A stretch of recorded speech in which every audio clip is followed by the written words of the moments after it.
এই বের হইতেছে, রক্ত বের হইতেছে। আল্লাহ, কি অবস্থা! কান দিয়ে ঢুকে সাপ, মুখ দিয়ে বের হইছে। মনে হয় শেঠ ছেলেটা। বাজি ধরে এই অবস্থা হয়েছে।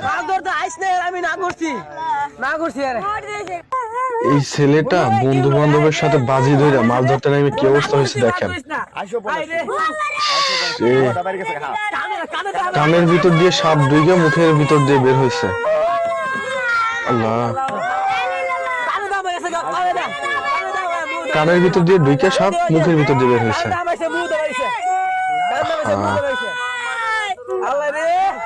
এটি একটি সতর্কমূলক ভিডিও। ভিডিওটা সবাই বেশি বেশি শেয়ার করেন, যাতে কখনো আর এরকম ভুল না করে। সবাই এরকম বিলে মাছ ধরতে গেলে সাবধানে থাকবেন। দেখেন কি অবস্থা হয়েছে ছেলেটার, কতটা সাংঘাতিক অবস্থা। কানের ভিতর দিয়ে সাপ ঢুকছে, মুখের ভিতর দিয়ে বের হয়েছে। মনে হয় শেষ ছেলেটা। আল্লাহ,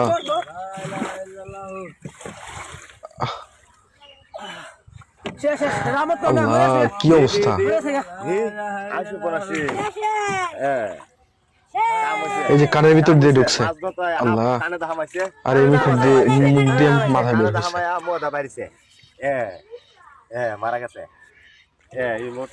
এটা একটা সতর্কমূলক ভিডিও। সবাই ভিডিওটা বেশি বেশি শেয়ার করেন।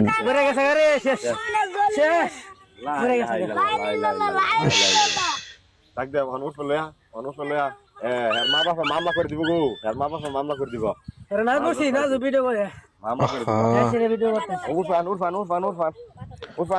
যারা কথায় কথায় বাজি ধরেন তারা সাবধান হয়ে যান, কারণ বাজি থেকে কখনোই ভালো কিছু হয় না। এই যে বাজি ধরে আজকে ওর প্রাণটা শেষ। কতটা একটা সাংঘাতিক বিষয় চিন্তা করছেন। মানে কান দিয়ে ঢুকছে সাপটা, মুখ দিয়ে বের হয়েছে মাথা। আরে বের হইতেছে, রক্ত বের হইতেছে। আল্লাহ, কি অবস্থা! কান দিয়ে ঢুকে সাপ, মুখ দিয়ে বের হয়েছে। মনে হয় শেঠ ছেলেটা। বাজি ধরে এই অবস্থা হয়েছে। এই বের হইতেছে, রক্ত বের হইতেছে। আল্লাহ, কি অবস্থা! কান দিয়ে ঢুকে সাপ, মুখ দিয়ে বের হয়েছে। মনে হয় শেঠ ছেলেটা।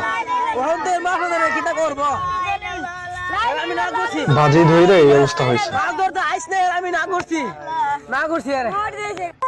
এই ছেলেটা বন্ধু বান্ধবের সাথে বাজি ধরে মাছ ধরতে নেমে কি অবস্থা হয়েছে দেখেন। কানের ভিতর দিয়ে সাপ